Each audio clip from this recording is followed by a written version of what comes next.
Grab 2 scraps of hardwood, clamp one, and mark for length.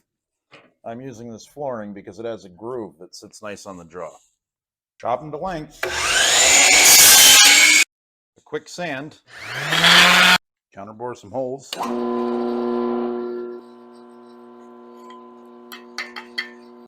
Dab of hot glue and add a magnet. Check that they hold. Then fill in the rest of the gap with hot glue. Scrape or cut away the excess glue.